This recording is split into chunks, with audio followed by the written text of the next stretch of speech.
Peggy 18. Like most mob stories, it's a rags to riches story. Here's where you are, here's where you want to be, and here's what you have to do to get there. When the player first picks up the controller, they're fully immersed, and that's really something we've spent a lot of time doing. Our technology is a big sort of driver of this, you know, allowing players to feel like they're sort of taking part in a movie experience. We've built all the technology from the ground up to be exactly as we need it. Being it the AI system or streaming system, things which enable us to make the city alive exactly as we envision it. The fact that we built our own illusion engine enabled us to execute exactly what we wanted to happen in the game. Všechno musí fungovat dohromady, to znamená... Using the illusion engine, we were able to create a real living city. This is not a sci-fi game, so players know how everyday objects should react. It was much more demanding to get these things right so that players believe and trust in the game world. The non-playable characters go a long way to making Empire Bay feel believable.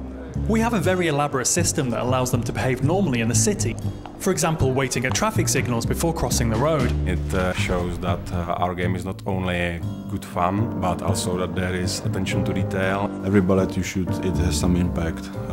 It can destroy a piece of the environment, it can injure the characters.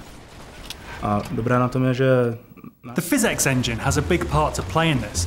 Whenever a player destroys an object, it can cause a chain reaction of destruction. For example, shooting the gas tank of a car can cause it to explode, killing the enemies around it. Because of the sheer number of destructive possibilities, we needed the lighting to be dynamic. Our illusion engine is perfect for this. It can display lots of different light, cast realistic shadows, and it reacts to the real-time events happening around the player. Podstatná část Mafie jsou... In order to link this world with the gameplay and the great story, we needed to create cutscenes that were like short films. It's a very important thing for Mafia, the fact that the game looks like a movie. With a huge story in a living city with all these characters, you need to see what Vito's thinking, what he's doing. You need to see what other characters are doing. You need to see what's going on down the street, maybe. In order to create the cutscenes, we built our own cutting editor and engine.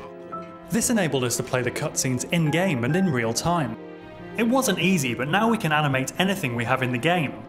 This allows us to forget about the technology and concentrate on making movies. Don't worry about the kid, small price to pay. Small price? That's my f***ing friend you're talking about. All of us at 2K, we're all really immersed in the world of Mafia. We all love these movies, you know, The Sopranos, Goodfellas, Godfather. Movies that portrayed the real mobsters as real people. I grew up with guys like this, so I looked at the story and I was like, okay, this guy is like, you know, this guy I grew up with, this guy's like another guy I grew up with, and then I just, you know, add a little more character into the characters. We spent a big part of our lives on this game, but I very much believe it made a difference, and people will feel the love that we put in. While there was a big focus on story and the cutscenes and the dialogue and the characters, we never forgot that this, first and foremost, is a game gamers want to play.